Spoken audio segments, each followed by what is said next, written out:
Boa noite, irmãos. Que bom estar aqui novamente. Viu? Amém. Graças a Deus. Muito bom para mim, para minha família, poder ter comunhão com os irmãos. Senhor, tem misericórdia de nós. Pedimos a tua compaixão. Somos incapazes de entender a tua palavra. Somos como crianças. Temos às vezes o coração endurecido. Somos confusos. Pai, pedimos o teu socorro. Pedimos que o teu Espírito Santo nos visite. Pedimos que o Senhor tome cada mente, cada coração, e que o Senhor, com graça e com misericórdia, aplique a tua verdade às nossas necessidades. Cuida de cada um de nós. Cuida dos irmãos que estão servindo. Cuida dos irmãos que estão com as crianças. Cuida das crianças. E edifica o teu povo nessa noite. Nós oramos em nome de Jesus. Amém. Queridos, quando o Thomas me convidou para estar aqui novamente com os irmãos, o encargo do meu coração é continuar falando sobre a questão da família. Em 2013 nós estudamos sobre a questão dos papéis, do governo, estudamos algumas questões dos filhos. Em 2015 nós estudamos sobre a ansiedade no seio familiar e a necessidade de compreendermos Deus como um pai para encontrarmos descanso. E durante esse período, eu orando, o meu desejo era de partilhar sobre dinheiro. Porque se tem uma coisa que dá problema no seio familiar é dinheiro. Porém, eu preparei tudo, preparei o material. Porém, essa semana o Senhor moveu o meu coração. Então, eu vou respeitar aquilo que Ele falou. Eu havia me comprometido com os irmãos. Mas eu quero falar sobre algumas questões práticas do dia a dia da família. Alguns recursos que nós precisamos ter no dia a dia da nossa família. Então, eu vou gastar um tempo essa noite falando sobre a questão da nossa língua, da nossa boca. Porque com ela nós bendizemos ou nós amaldiçoamos. E com ela nós entristecemos o Espírito Santo de Deus. Vou mostrar isso no texto para os irmãos. Ou com ela nós nos enchemos do Espírito de Deus.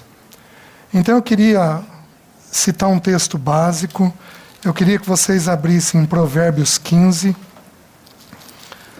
Um versículo muito simples.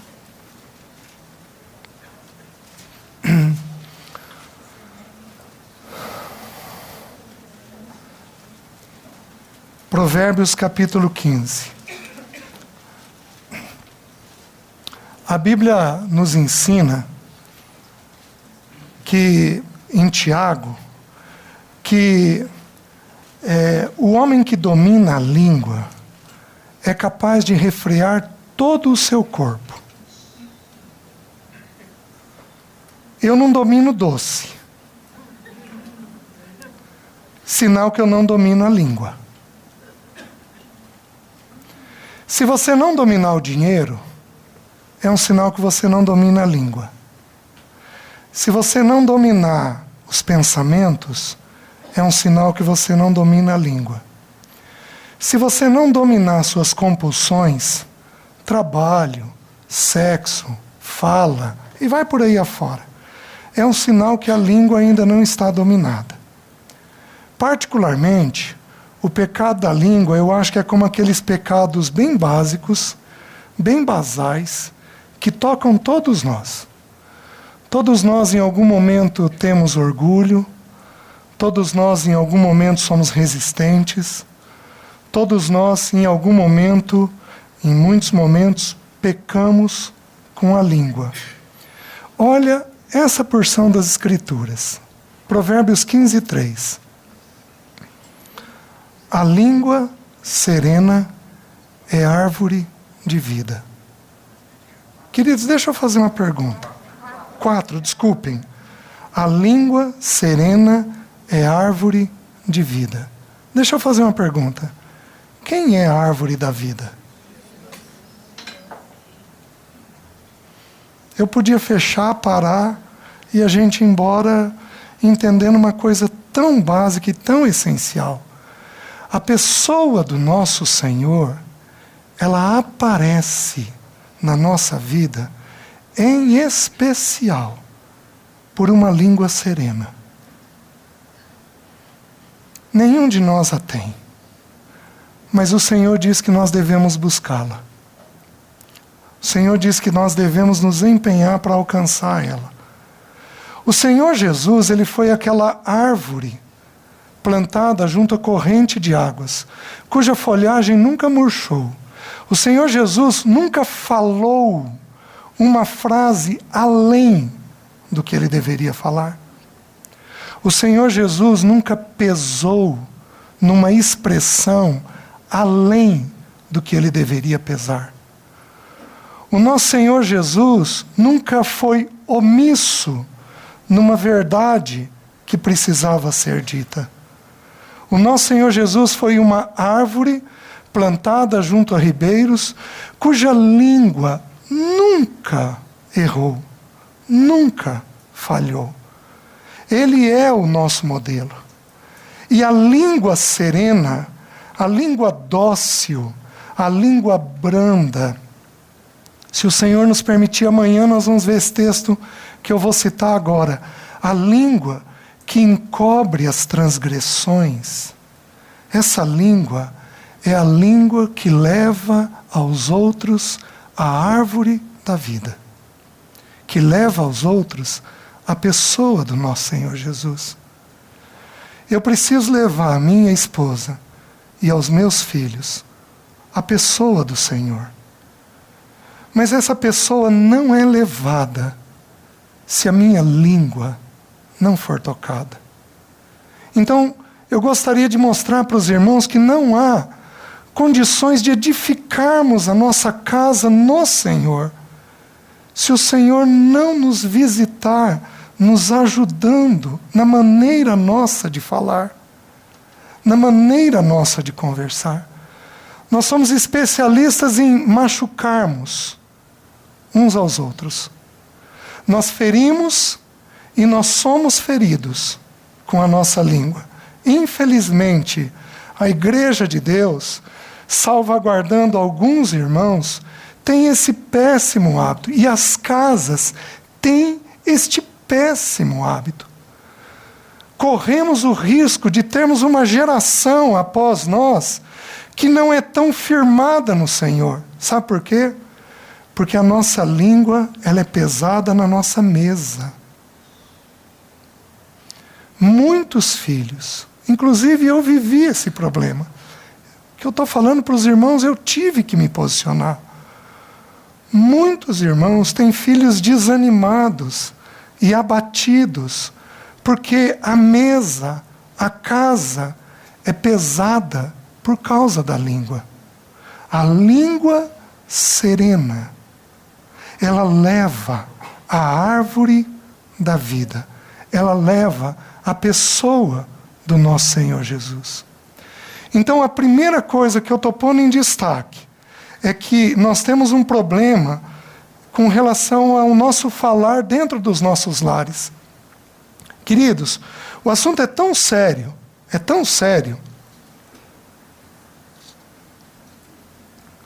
que o texto de Colossenses, falando aos homens, diz assim: e vós, maridos, não trateis vossas mulheres com amargura. Sabe o que é amargura? Mau humor. É um pecado que sai por onde? Pela boca. Já pensou se o nosso Senhor tratasse a sua santa igreja dessa maneira? Com mau humor, com rispidez? Então, você quer um outro exemplo? Talvez amanhã a gente vai mexer nesse texto. E vós, pais, não? Sabe qual a primeira coisa que irrita um filho? falta de tempo ou falação demasiada. Irrita, é esgotante. Quer ver um texto para as irmãs? Diz que a irmã queixosa empurra o marido para o canto do telhado. Mas diz que a queixosa e irritada empurra o marido para o deserto. Irritação e queixa é pecado da língua. Meus queridos, não tem jeito de edificarmos os nossos se o Senhor não nos visitar na nossa língua. Não tem jeito.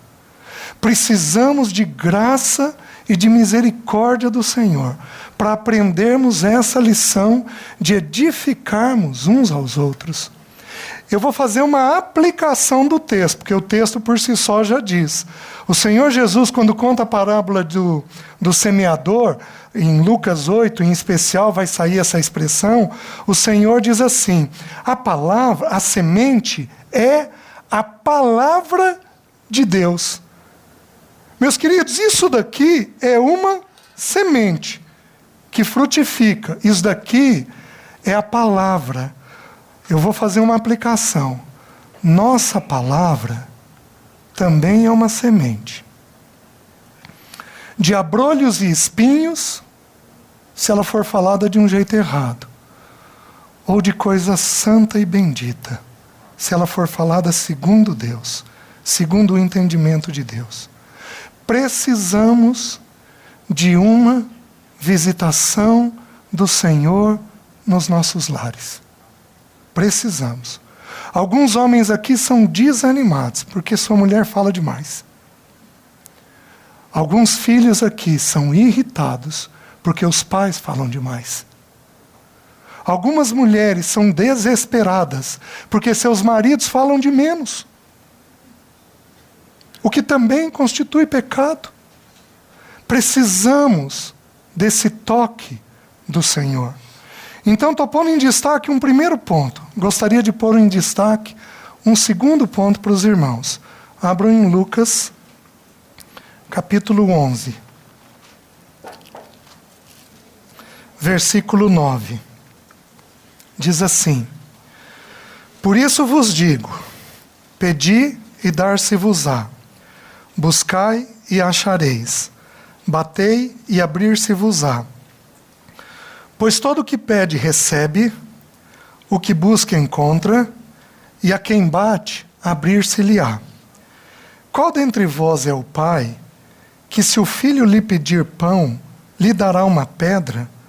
Ou se pedir um peixe, lhe dará em lugar de peixe uma cobra? Ou se lhe pedir um ovo, lhe dará um escorpião? Ora, se vós que sois maus, sabeis dar boas dádivas aos vossos filhos, quanto mais o Pai Celeste dará o Espírito Santo àqueles que lhe pedirem. Segunda coisa que eu gostaria de colocar em destaque. Não dá para viver a vida familiar sem uma relação boa com o Espírito de Deus. O Espírito, ele é um paráclito. Ele é um consolador, um confortador. Ele é um amigo fiel. Ele é o Deus habitando em nós. O Pai está no céu, o Filho à destra dele, e o Espírito Santo veio sobre as nossas vidas e nos selou com um selo eterno que não pode ser removido, e ele está presente dentro de nós. Mas esse mesmo Espírito, eu vou abrir já para os irmãos, ele pode ser entristecido. Você já conviveu com uma pessoa entristecida? Para mim é comum pegar pessoas entristecidas, deprimidas. Gente, dá vontade de manivelar. Às vezes a pessoa está tão para baixo, está tão sofrida, aquilo está sugando tanto ela não tem reação. Você imagina o Espírito Santo de Deus dentro de nós, entristecido. O irmão Luiz Fontes, esses dias eu estava num congresso com ele, ele pregou sobre essa palavra entristecido.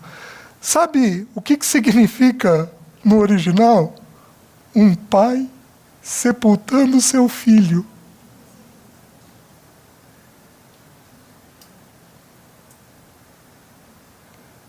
O Espírito Santo de Deus, o Espírito Santo de Deus é aquele que comunica o que eu preciso hoje. É aquele que me toma pela mão se eu estou um pouquinho endurecido e me leva. Se eu preciso fazer aquilo. Amém, irmã, vai mesmo. O Espírito Santo de Deus é aquele que passa um bálsamo, porque Ele é um consolador nas angústias e tristezas que temos. Mas você imagina esse mesmo Espírito entristecido dentro de nós. Como é que eu recebo orientação sobre o meu filho? Como é que eu recebo uma percepção do Espírito de Deus de que há um risco na minha casa? Como é que eu recebo do Espírito Santo de Deus uma direção de que eu preciso dar uma palavra para minha esposa? De que ela está necessitando de tal texto bíblico, se esse Espírito se encontra em estado de tristeza dentro de mim? O Espírito Santo de Deus precisa ser procurado e buscado, porque o texto aqui está dizendo assim: quanto mais o Pai Celeste lhes dará aquele que lhe pedir. Meus queridos, o contexto é de oração. Se você olhar todo o contexto, é de oração. O Senhor está contando parábolas sobre oração, mas agora Ele traz uma instrução curiosa. Ora, pede e bate. Ora, pede e bate. Ora, pede e bate. E a gente foi ensinado muitas vezes de que é para a gente ser insistente com o Senhor, não desanimar. Isso é uma verdade. Porém, o texto termina dizendo assim, que o Pai Celeste deseja conceder o Espírito àqueles que nós deveríamos diariamente, em família, pelo menos como casal, levantar a nossa voz em oração. Porque a nossa casa precisa de oração. Se o Senhor me permitir, no domingo à noite, eu quero partilhar sobre os nossos filhos, sobre a necessidade de trazermos eles na presença do Senhor. O Espírito Santo de Deus, Ele deseja e anseia, porque Ele é o Deus, Ele é o próprio Deus. Ele anseia e deseja ter um relacionamento conosco, porque Ele necessita de comunicar para nós as nossas necessidades. Ele precisa depositar no coração de um homem aquilo que o homem precisa saber sobre sua casa. Ele precisa ser derramado no coração de uma mulher, porque a mulher auxilia o marido e edifica os filhos. Então a mulher, ela toca em dois lados, ela toca em tudo aquilo que é pessoas, ela toca auxiliando o marido e ela toca edificando o filho. Agora, o que ela vai falar?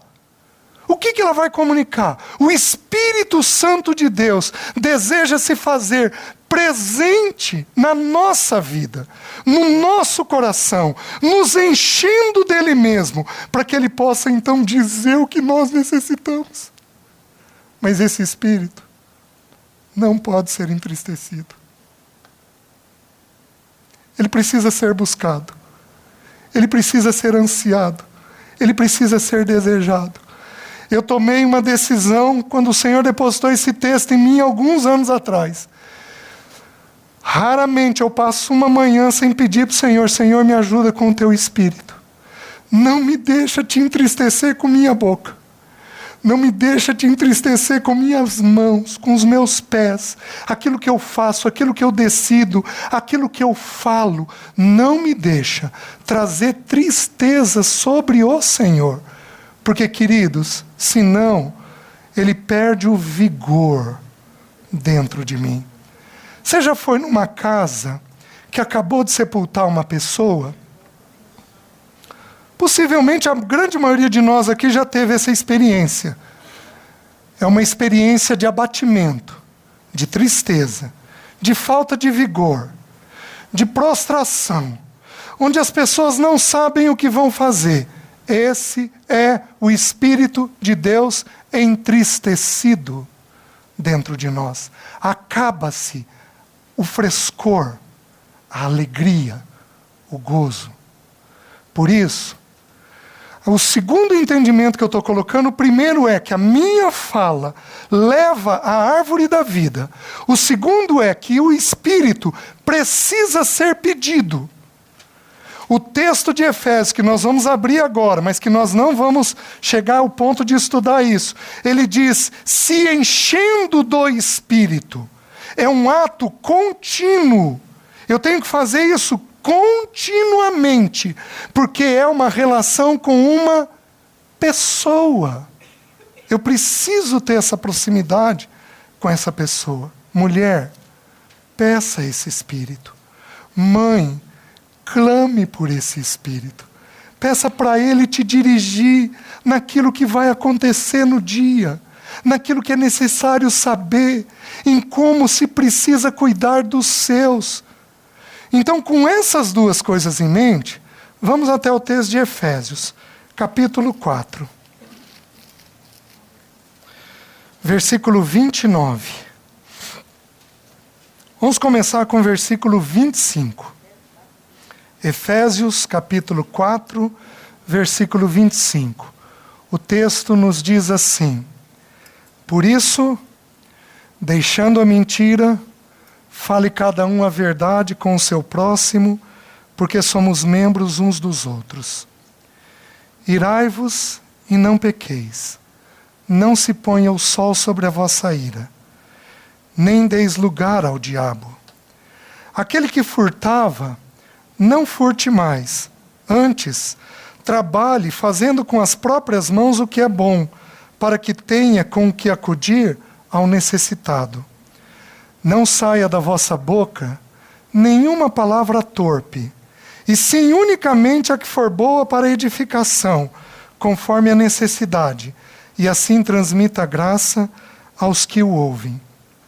E não entristeçais o Espírito Santo de Deus, no qual fostes selados para o dia da redenção.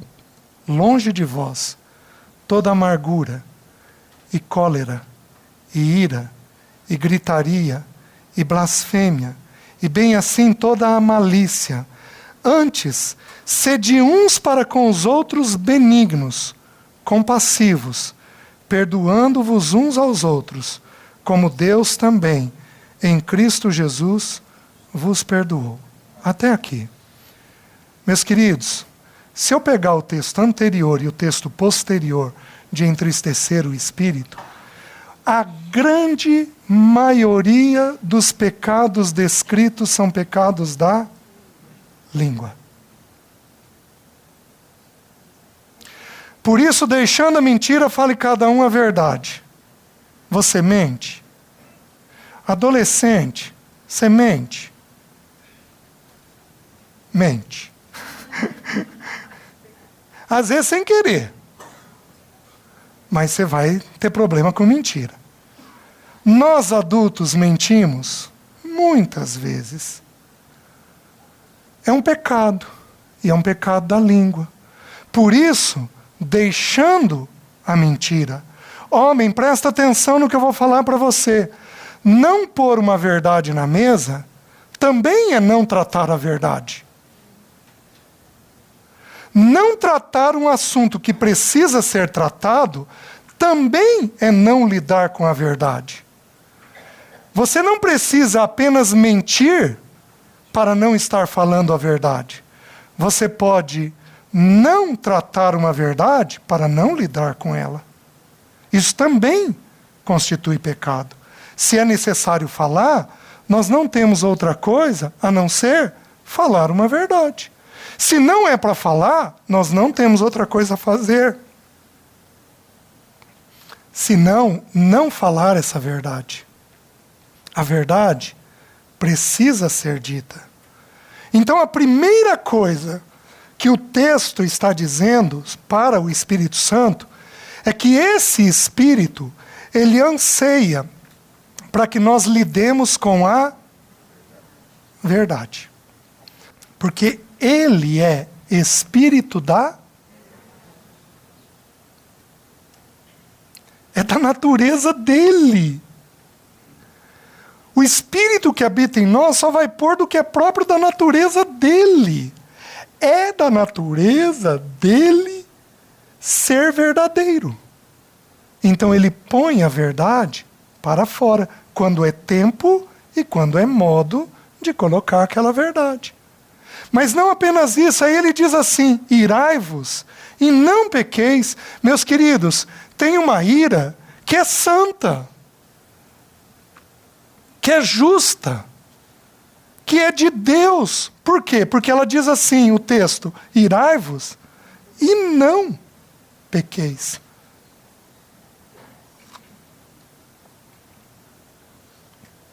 Tem uma ira que é adequada diante de Deus. Porém, não é a ira que o texto vai descrever ali na frente. Não é a ira.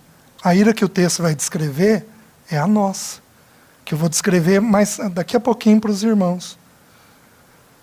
Você é irritado? Quem aqui é irritado, levanta a mão.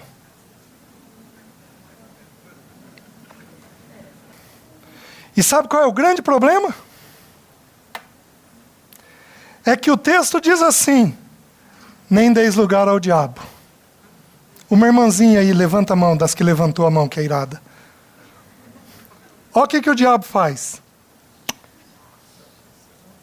Tum!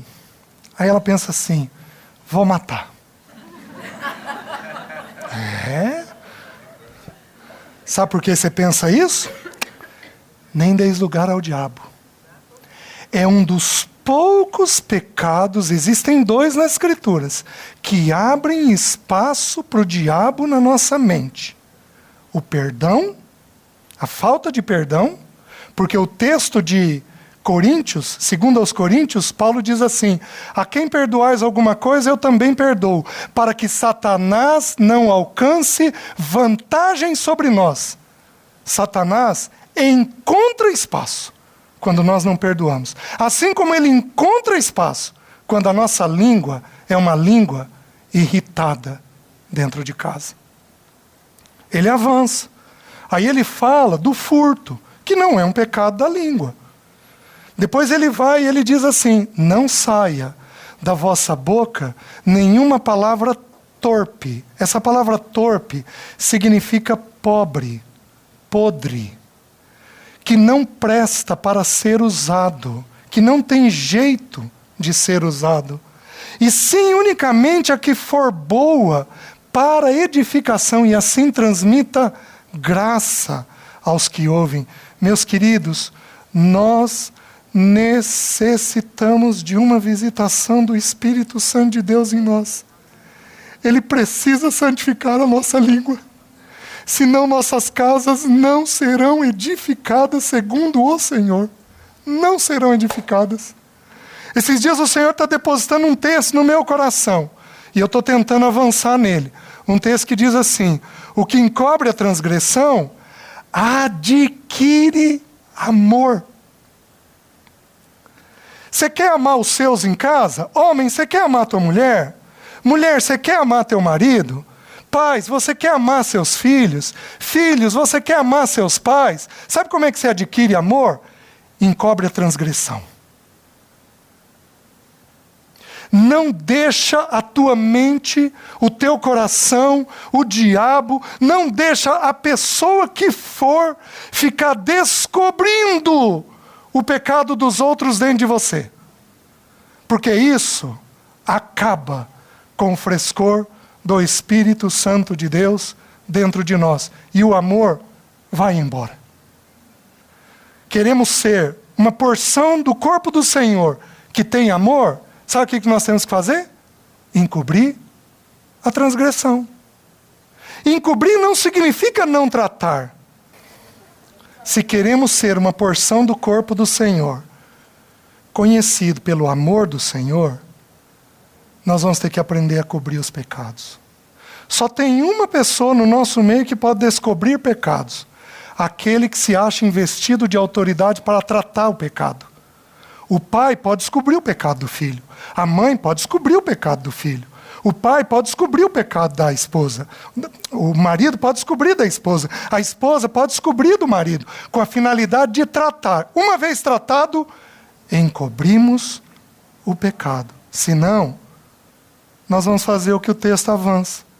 E não entristeçais o Espírito Santo de Deus, no qual fostes selados para o dia da redenção. E aí ele faz uma lista de 6 pecados e depois de 3 virtudes. Ele diz assim: longe de vós. Então o que eu vou fazer? Eu vou ter uma atitude firme, sóbria, determinada, de colocar alguns pecados que estão perto de mim longe.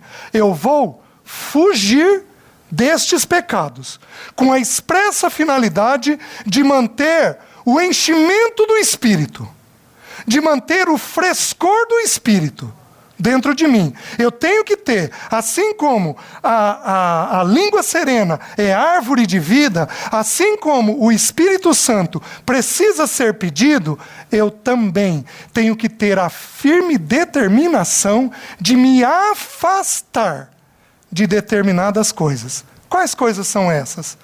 Amargura, cólera, ira, gritaria, blasfêmia e bem assim toda malícia. Meus queridos, por algum motivo, o Espírito Santo de Deus colocou essa ordem do pecado mais grave para o mais simples. Quem explica a Bíblia é a Bíblia. Ele começa com o pecado da amargura. O que é o pecado da amargura? É uma pessoa fixada numa história ou em alguém. Essa pessoa não desliga daquilo. Mas olha o que aquele ano, aquela pessoa, o que ela fez, como ela disse, como ela falou. Se eu encontro com a irmã, eu tenho 10 minutos de conversa boa com a irmã, aí eu falo do irmão que está na minha cabeça. Irmã, aquele irmão, tal ano, tal maneira, tal forma, fez isso, fez aquilo outro dentro de mim. Isso é o pecado da amargura. O pecado da amargura é um pecado gravíssimo nas Escrituras. Porque o livro de Hebreus, capítulo 12, a partir do versículo 15, diz que nós precisamos arrancar a raiz da amargura. A amargura não pode ter nem a raiz. Quem dirá então ela?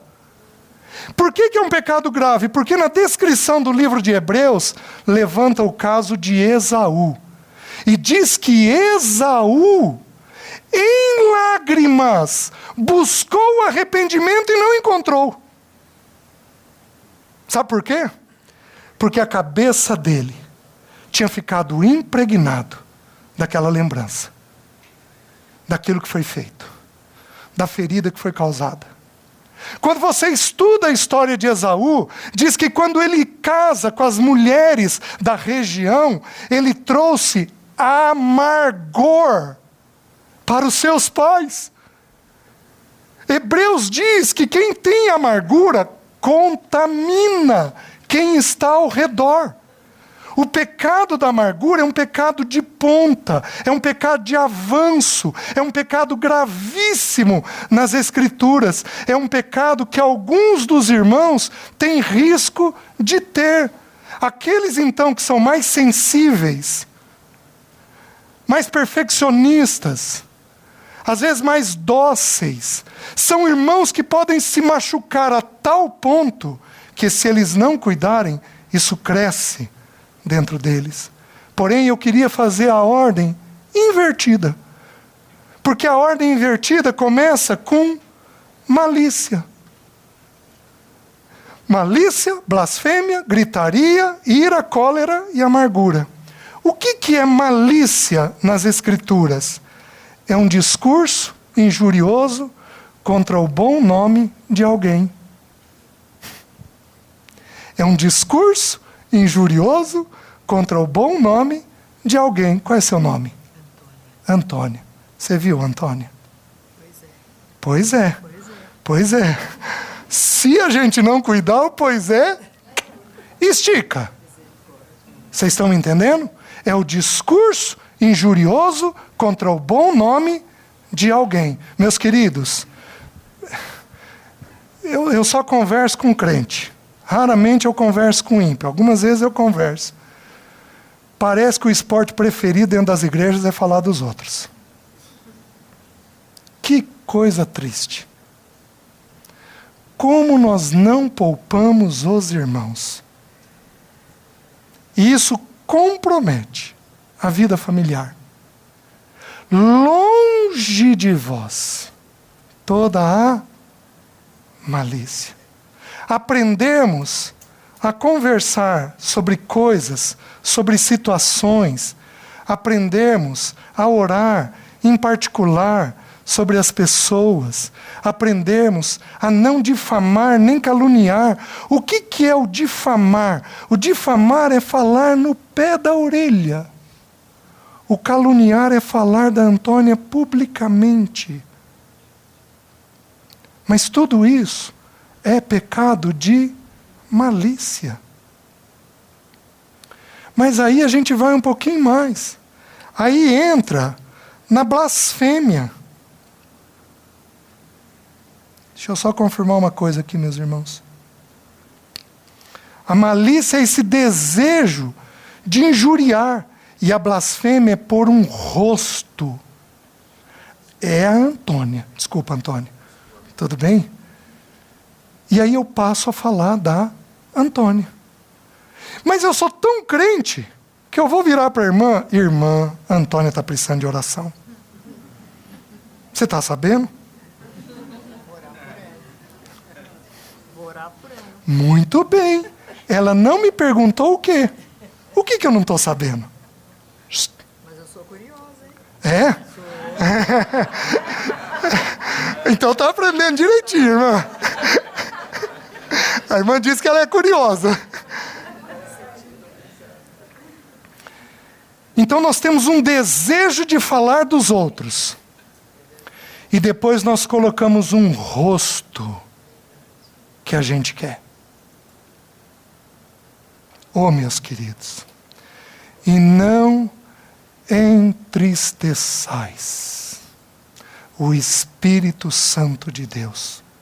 Isso causa no espírito tristeza. Isso acaba com o frescor, eu gosto dessa palavra, dentro da casa. Isso acaba com a alegria dentro da casa.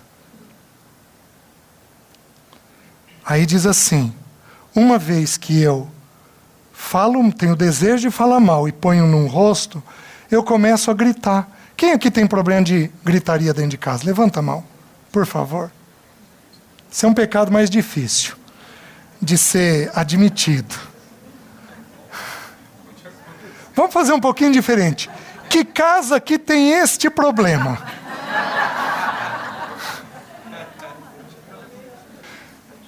Pelas Escrituras, sabe por que você cai na gritaria? Você teve o desejo de injuriar, e aí você pôs um rosto naquela injúria. O próximo passo é gritar, é falar dessa pessoa. E aí você avança um pouco mais da gritaria. Depois da gritaria você entra na ira. A palavra ira, no original grego, ela tem duas palavras, orge e thumos. Orge é aquela irritação constante que a gente tem. E thumos é aquela explosão de ira em que você mata. Você fica fora de si. As duas palavras são usadas aqui, porque a palavra cólera aqui, no original, é thumos. Significa essa ira que explode dentro de mim. Sabe qual é a primeira vez que apareceu essa palavra no Novo Testamento? quando os 3 reis magos deixaram o Senhor e não foram até Herodes. Diz que Herodes ficou furioso, tumos, e mandou matar todas as crianças de 2 anos para baixo. Eu não vou perguntar, mas eu tenho certeza que muitos de nós temos. Alguns de nós resolvemos as coisas matando o peão na cabeça. Um pensamento derivado de tumos. Então a irritação é aquela irritação constante que você tem dentro de casa, e o tumos é quando você cresce e aí você joga um objeto, bate a mão, quebra alguma coisa, pega um objeto e ameaça com aquilo, bate, faz alguma coisa no outro. Meus queridos, isso está escrito para a igreja de Deus.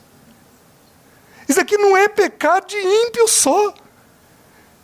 A carta de Efésios é uma carta à igreja do Senhor.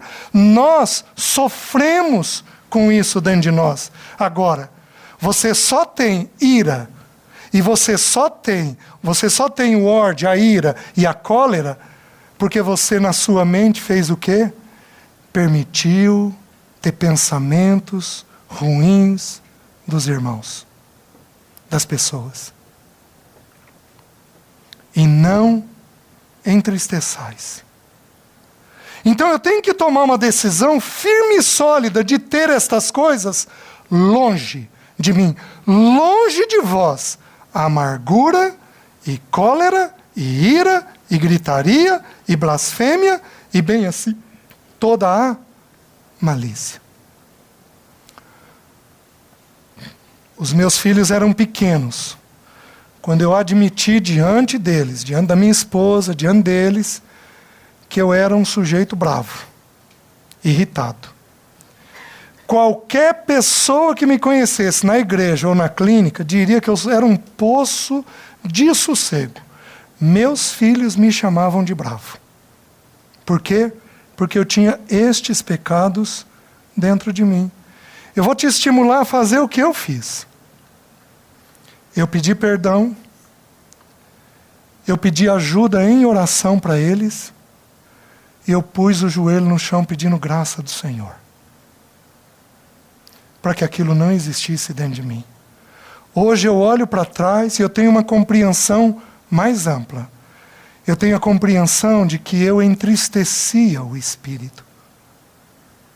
Ele ficava sem o vigor que ele gostaria de ter dentro de mim. Os irmãos entendem? E aí ele diz assim: antes, sede uns para com os outros.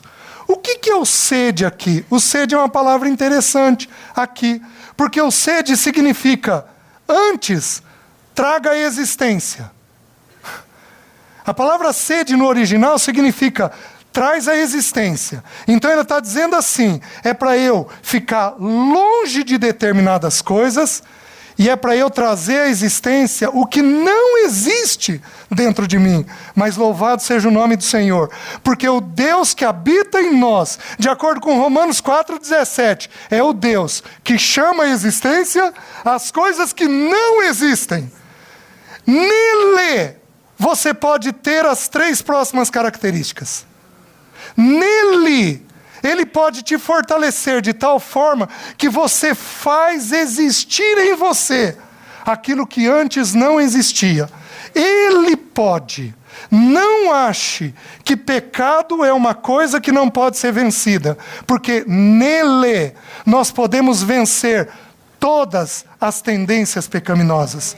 Meus queridos, ele é tão perfeito na obra dele, o nosso Senhor é tão perfeito na obra dele, que a palavra diz assim, 1 João 9, que é para nós confessarmos os nossos pecados, que nós seremos perdoados e nós seremos livres de toda injustiça. Ou seja, aquela tendência pecaminosa que eu tenho dentro de mim, o Senhor vai me visitar.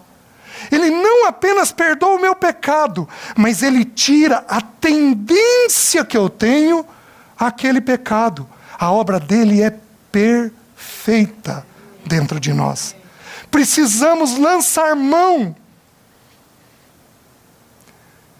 O nosso papel é longe. O nosso papel é sede. Deus chama à existência o que não existe. Queridos, eu não sou disciplinado, como alguns de vocês não são, mas nele nós podemos ser. Você não é mansa. Mulher, a mansidão. Por que a mansidão é um pecado que todo... Por que a mansidão é uma virtude que todos nós temos que ter, mas para a mulher tem uma cobrança dupla sobre ela? Porque a mulher fala mais. Por que a mulher fala mais? Porque a mulher tem mais percepção. Vocês lembram? O homem enxerga estreito e longe. A mulher enxerga curto e aberto. Se ela vê mais, o que ela vai fazer? Falar mais. Não tem erro nenhum nisso daqui. Porém, quem muito abre os lábios, procura angústias para a sua alma. Diz o texto de Provérbios. Então o Senhor faz uma exortação para a mulher, que a mulher mansa e tranquila tem grande valor diante de Deus. Uma mulher que adquiriu pela força do Espírito, pelo vigor do Espírito, essa serenidade, essa língua serena dentro dela. Vocês estão entendendo? Então, sede, aí ele diz o quê? Sede, em primeiro lugar, benigno. O que é a palavra benigno no original? Benigno significa gentil, agradável, que serve. Então, o que eu vou fazer com a Antônia? Eu não vou deixar que a minha mente fale mal dela. Mas eu vou fazer uma outra coisa. Eu vou chamar à existência o que não existe. Eu vou servir a Antônia. Eu vou ser dócil com ela. Antes, sede benignos. Eu vou fazer isso sem ter o sentimento. Porque o sentimento vem depois. Compassivo. Sabe o que é compassivo no original? Com entranha, com afeto. Primeiro eu vou servir. Porque primeiro, irmãos, é por esforço. Não é natural. É por esforço. A ciência diz que a mudança nossa se dá em 3 etapas.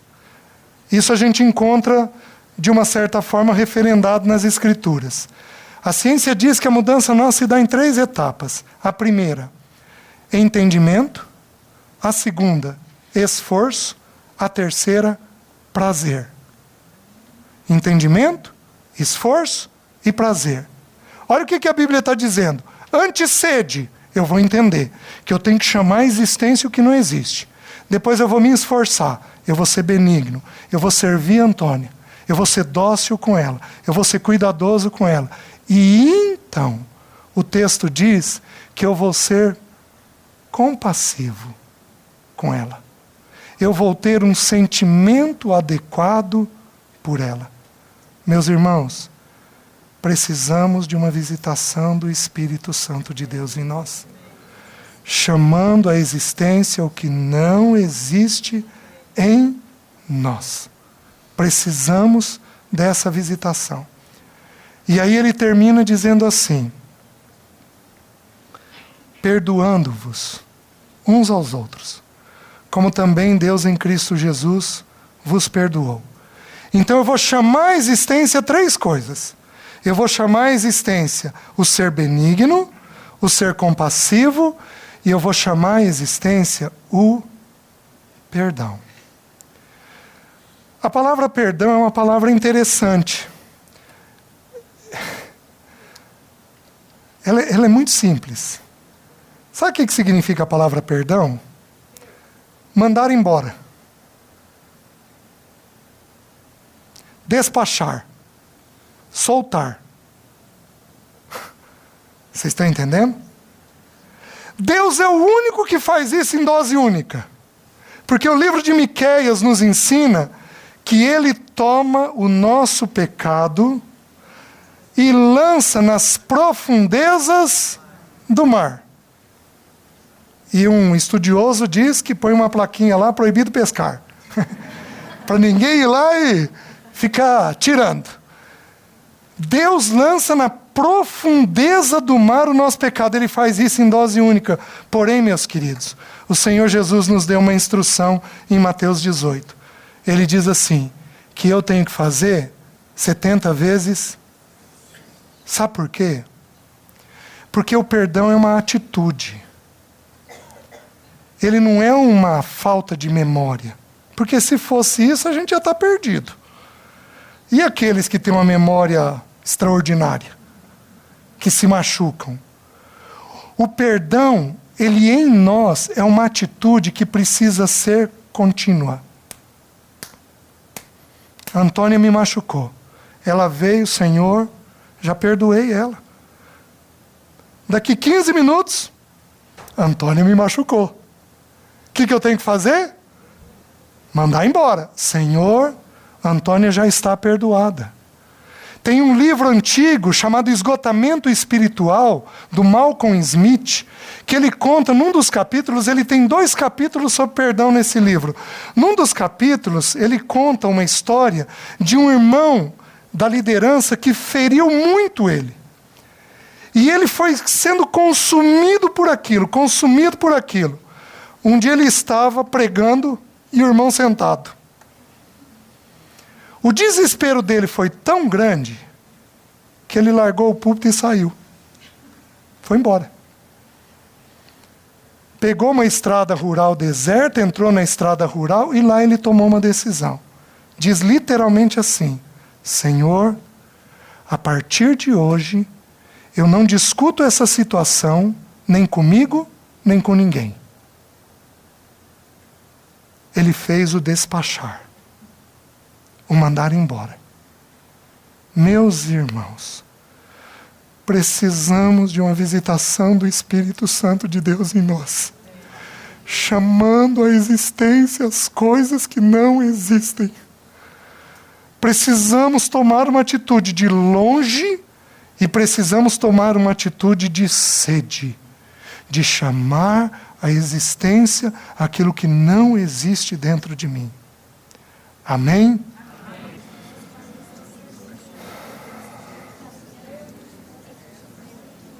Senhor, tem misericórdia do teu povo. Senhor, tem misericórdia de nós. Nos prostramos diante do Senhor pedindo perdão, porque nós temos entristecido o teu Espírito, porque nossa língua não tem sido serena. Nós não temos sido uma árvore de vida para os nossos irmãos, nem para nossa casa.